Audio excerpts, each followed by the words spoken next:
Ciao a tutti e benvenuti in questo nuovo video. Oggi mi trovo a Trento, quindi vi porto con me a vedere cosa si può visitare in un giorno in questa splendida città. Ed ecco che il nostro giro parte da qui, da Piazza del Duomo. Ci troviamo nel cuore del centro storico. La monumentale piazza è chiusa ai lati dalla cattedrale di San Vigilio, dal palazzo pretorio e da una serie di case dipinte.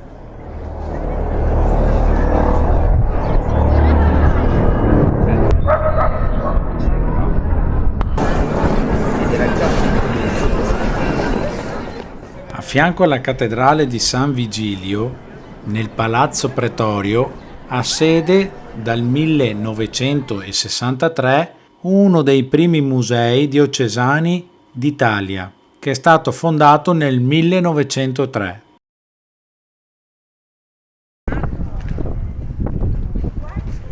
E adesso entriamo nella cattedrale di San Vigilio.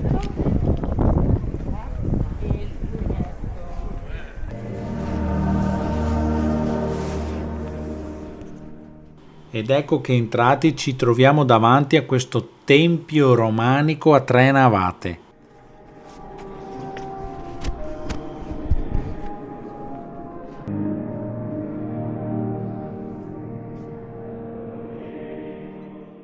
La cattedrale è un scrigno di arte sacra, con testimonianze pittoriche e scultoree dall'età paleocristiana del XIX secolo.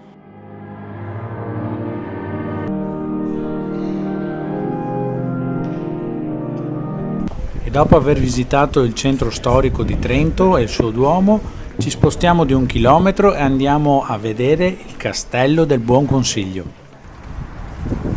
Ed eccoci arrivati. E dopo aver fatto il biglietto entriamo in questo grande complesso. Sì, perché il Castello del Buon Consiglio è il monumento più vasto e importante della regione. Fortezza dalla metà del 200, poi dimora dei principi vescovi di Trento fino all'età napoleonica, quindi caserma e oggi sede museale. Si presenta come un complesso costituito da 3 nuclei principali, costruiti in epoche diverse. C'è Castelvecchio, che è il nucleo più antico del Castello di Trento, residenza dei principi vescovi. Mostra la sua evoluzione da fortezza difensiva a elegante residenza. Poi c'è la giunta albertiana, il corpo di fabbrica, formale collegamento tra Castelvecchio e Magno Palazzo.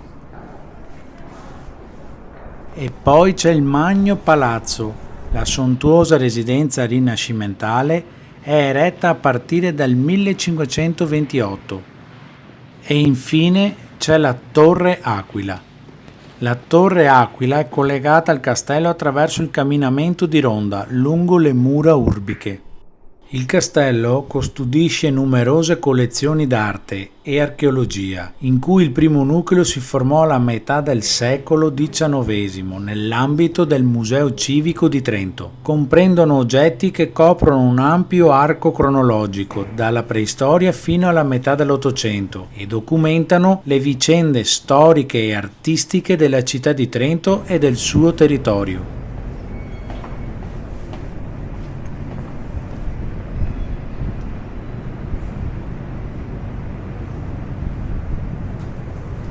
Beh, è veramente enorme.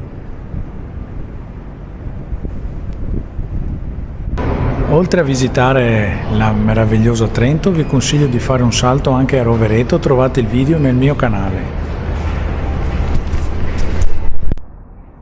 Ed ecco che alla fine del nostro giro troviamo le celle dei martiri, che erano le prigioni degli irredentisti Cesare Battisti, Fabio Filzi e Damiano Chiesa. Qui sono stati imprigionati prima della loro condanna a morte. Pensate che in questa cella ci fu imprigionato Cesare Battisti prima di essere giustiziato. La sentenza venne eseguita nel prato del castello e delle mura poste ad est. Questa zona è chiamata anche la Fossa dei Martiri. Il 19 maggio 1916 venne fucilato il sottotenente Damiano Chiesa. Il tenente Battisti e il sottotenente Filzi vennero impiccati il 12 luglio successivo. E qui vediamo il punto proprio dietro al castello dove sono stati fucilati Battisti e i suoi compagni. Volevano che Trento, ancora sotto il dominio austriaco, venisse annesso allo Stato italiano. Perciò durante la Prima Guerra Mondiale decisero di combattere contro l'Austria, preferendo essere perseguiti come disertori piuttosto che rinunciare al proprio credo politico.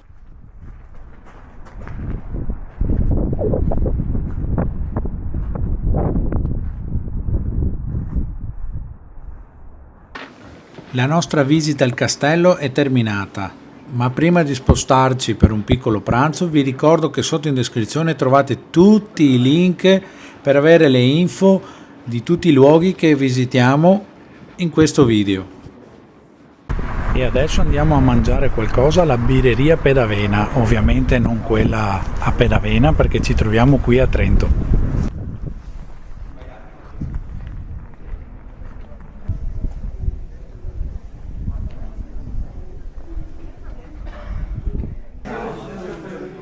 Ed eccoci all'interno della bellissima birreria.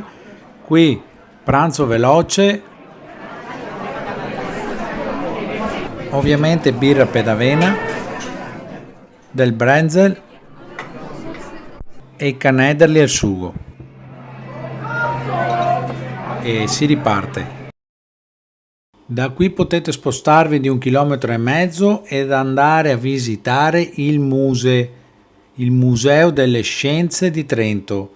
Io c'ero già stato e vi garantisco che è veramente bello. In 5 piani potete ripercorrere l'intera storia dell'evoluzione della vita. Potrete scoprire la nascita delle Dolomiti, passare dalle fredde cime alpine a un caldo soffocante delle foreste pluviali, ammirare imponenti scheletri di dinosauro e fare tante altre scoperte emozionanti.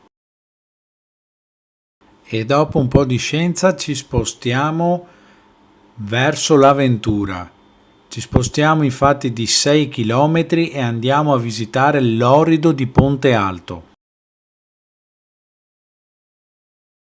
Ed eccoci arrivati. Dopo aver fatto il biglietto, scendiamo con il gruppo e con la guida.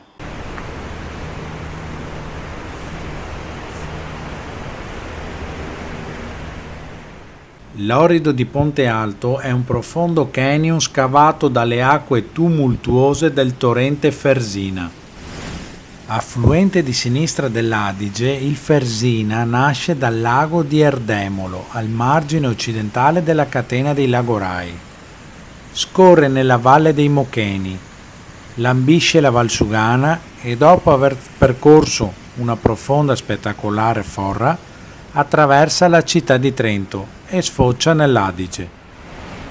Qui nel 1500, per scongiurare le alluvioni in città, sono state costruite alcune delle opere idrauliche più antiche del mondo, che hanno dato vita a 2 spettacolari cascate di oltre 40 metri. E adesso noi andremo a vederle.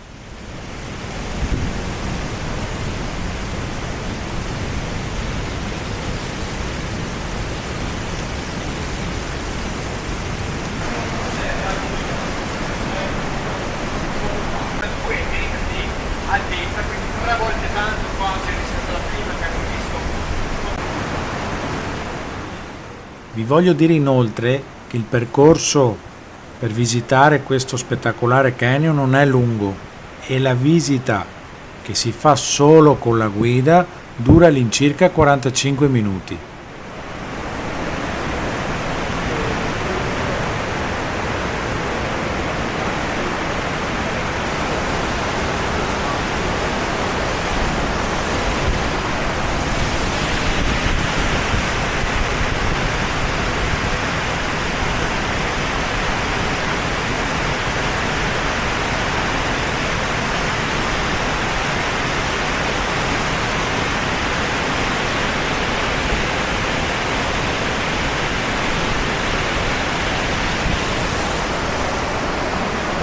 spettacolare.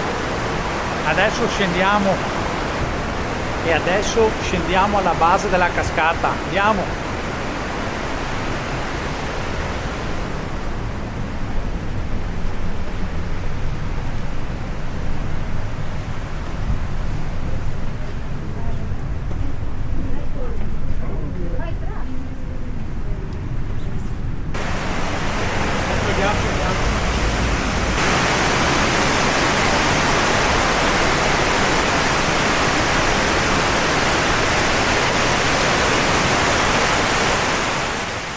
Ed eccoci, siamo proprio sotto la cascata e proprio qui finisce il nostro giro all'Orrido e ci spostiamo ancora una volta.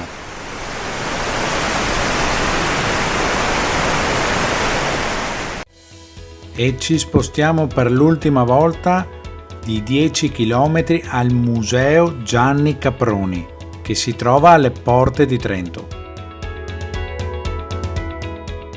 Il Museo dell'Aeronautica di Trento, fondato dal pioniere dell'aviazione trentino Gianni Caproni, raccoglie ed espone una collezione di aeromobili storici originali di rilievo mondiale.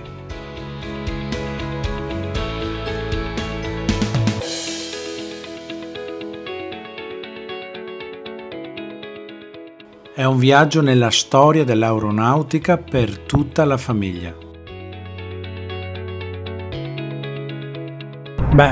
Spero che vi sia piaciuto questo giro qui a Trento, quindi se è così mi raccomando lasciate un like, iscrivetevi al canale. Vi ricordo che trovate anche il video di Rovereto che merita di sicuro una visita e quindi noi ci vediamo alla prossima esperienza. Ciao!